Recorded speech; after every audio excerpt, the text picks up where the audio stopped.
माहिती नाही, पण तो 1 मिनिटासाठी मुद्दाम होऊन दाखवतोय.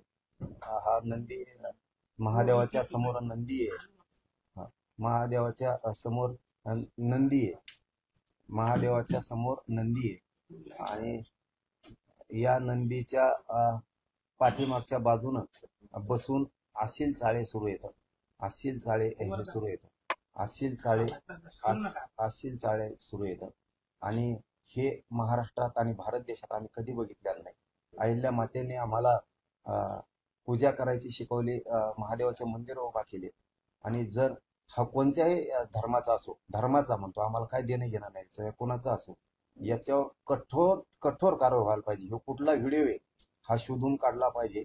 विशेष करून मुख्यमंत्री साहेबांना सांगणं आहे की ही पॅन्टची चेन पण खोलतोय आणि दोन्ही पाय नंदी देवाच्या बाजूला ठेवले, नंदी देवाच्या बाजूने दोन्ही पाय ठेवले आणि ते अश्लीलता असल्यासारखं ते त्याच्यावरती करतोय. हा कोणी काय माहिती नाही, परंतु ही हिंदू धर्माला डाग आहे, हिंदू धर्माच्या संस्कृतीला डाग आहे. विटंबना करणं ही कलंक आहे. अहिल्या मातेनं देवदेवतांचा जीर्णोद्धार केला महादेवाचा आणि तिथंच जर ह्या असल्या कोण पायदाशी आहेत हे जर असं करत असल्या तर हा अवघड विषय. म्हणून म्हणतो मी, देवदेवतांची अशी विटंबना करणाऱ्यावर मोका लावला पाहिजे. याच्यावरती हा कोणी शोधून तातडीनं काढून, नसता मग आम्हाला आमच्या हातात आंदोलन घ्यावं लागणार आहे. आमच्या हातात आम्हाला आंदोलन घ्यावं लागणार आहे. मी सगळे व्हिडिओ हे मीडियांना देतो. मी हे व्हिडिओ मुख्यमंत्री साहेबांना सुद्धा देणार आहे. मोका लागला पाहिजे, हा कोणी पण असू द्या, कुठला आहे काय याचा शोध पोलिसांनी तातडीनं घ्यायचा आहे आता. आणि मी शिंदे साहेबांना सुद्धा देणार आहे. त्याच्यात अशी एक चर्चा कानावर येते सोशल मीडियामधून, ज्या काही पोस्ट आणि पत्रकार वाचतो आहोत त्या पोस्टनुसार त्यामध्ये तो जो व्यक्ती आहे तोच व्यक्ती आहे ज्या व्यक्तीला जालन्यामध्ये चटके देणार. मी खात्री केलेली नाही, त्याच्यामुळं मला त्याच्यावरती बोलता येणार नाही. मी खात्री करतो, परंतु हा व्हिडिओ आता मुख्यमंत्री साहेबांकडे जाणार. हा व्हिडिओ आता मुख्यमंत्री साहेबांकडे जाणार, शिंदे साहेबांकडे सुद्धा जाणार, अजित पवारांकडे दादांकडे सुद्धा जाणार. हा व्हिडिओ जाणार, कारण कशालाही जातीचा रंग देऊन चालत नाही. आपली हिंदू संस्कृती, दैवत हिंदुत्वाचा महादेव, दर्शन घ्यायला येणारे माता मावल्या हिंदूंच्या,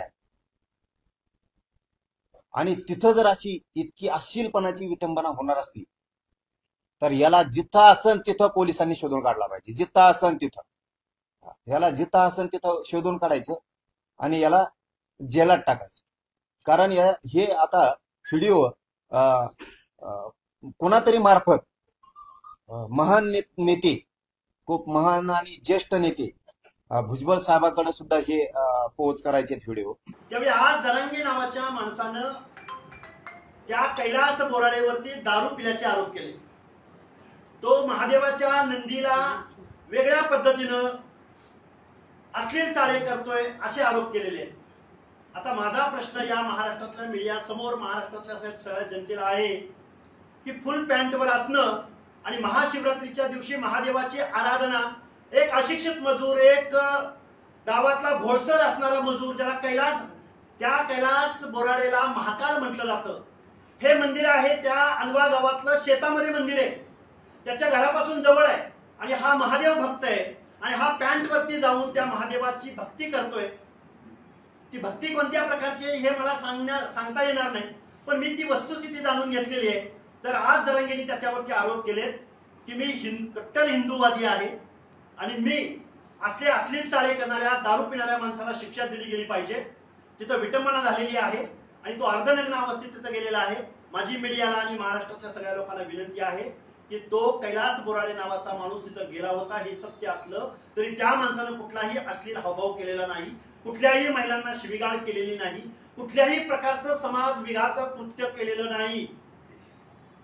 आणि जरांगे म्हणतात की तो अर्धनग्न अवस्थेत गेला. त्या माणसाच्या अंगावरती फुल पॅन्ट आहे.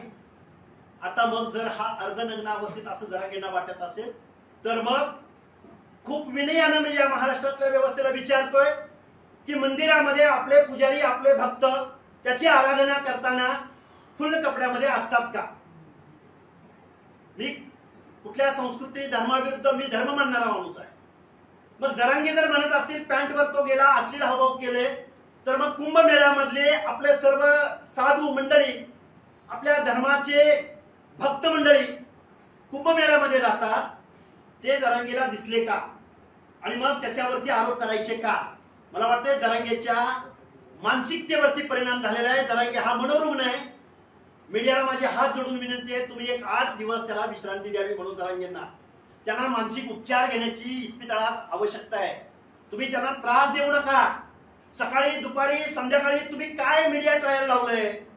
अरे जो माणूस संविधानिक बोलत नाही, जो माणूस इतर माणसाचा आदर करत नाही, जो माणूस ओबीसीच्या प्रत्येक नेत्याच्या विरोधामध्ये काही ना काही कारणानं त्याला आरोपीच्या पिंजऱ्यामध्ये उभा करतो.